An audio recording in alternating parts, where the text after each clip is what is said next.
எல்லாருக்கும் வணக்கம்.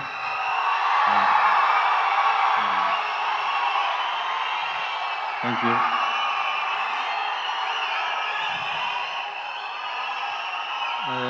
இந்தியன் சினிமான்னு எடுத்துக்கிட்டிங்கன்னா இந்த மாதிரி நிறையா பாலிவுட், கோலிவுட், டோலிவுட், சாண்ட்வுட்னு நிறையா வுட்ஸ் இருக்குது.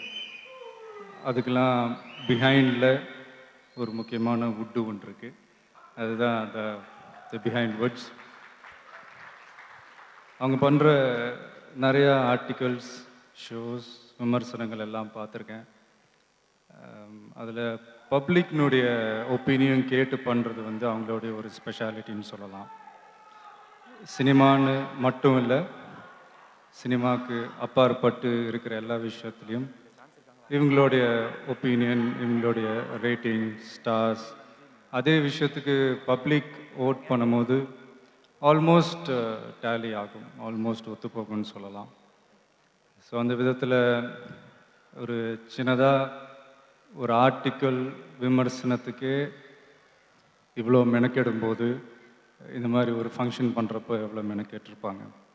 ஸோ இப்படி ஒரு பிரம்மாண்டமான ஃபங்க்ஷன் பண்ணுற மொத்த பிஹைண்ட் வுட்ஸ் டீமுக்கும் என்னுடைய பாராட்டுகளை தெரிவிச்சுக்கிறேன்.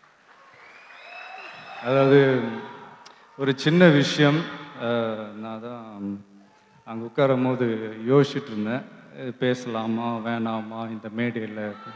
பட் சரி, ஓகே, பேசுறதில் ஒன்றும் தப்பு இல்லை. அதாவது என்னென்னா, நான் நல்லா இருக்கணும்னு நீங்கள் நினைக்கிறீங்க, நீங்கள் நல்லா இருக்கணும்னு நான் நினைக்கிறேன். ஆனால் நம்ம எல்லாருமே நல்லா இருக்கணும்னு நினைக்கிறவங்க நல்லா இல்லைங்க, விவசாயிங்க.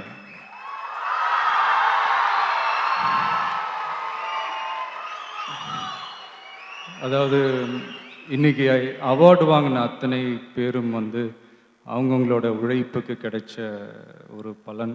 ஆனால் எந்த பலனும் கிடைக்காம இன்னைக்கு போராடிக்கிட்டு இருக்கிற விவசாயிகளை நினச்சா கொஞ்சம் வலிக்குதுங்க.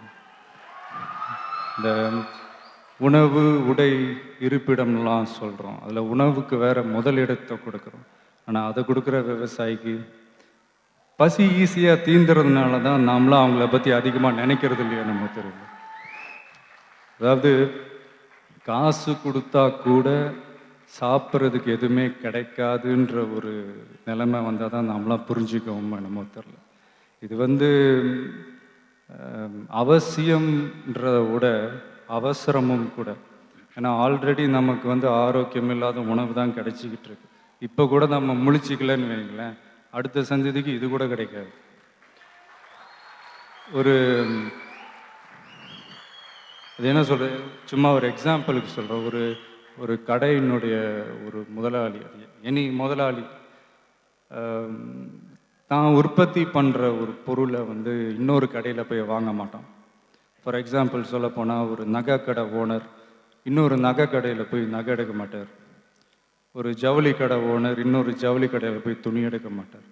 ஆனால் ஒரு விவசாயி மட்டும்தான் ரேஷன் கடை க்யூவில் நிற்கிறான். அதுவும் எதுக்குன்னா இலவச அரிசி. இது வந்து இந்த இந்தியா இந்த வல்லரசு ஆகணும், அதாகணும், இதாகணுன்றதெல்லாம் கூட அப்புறங்க. முதல்ல விவசாயிங்க நல்லா வாழ்கிற அரசாக மாறணும். அதான் ஏதோ தோணுச்சு, பேசிட்டேன். ஏதாவது தப்பாக ஏதாவது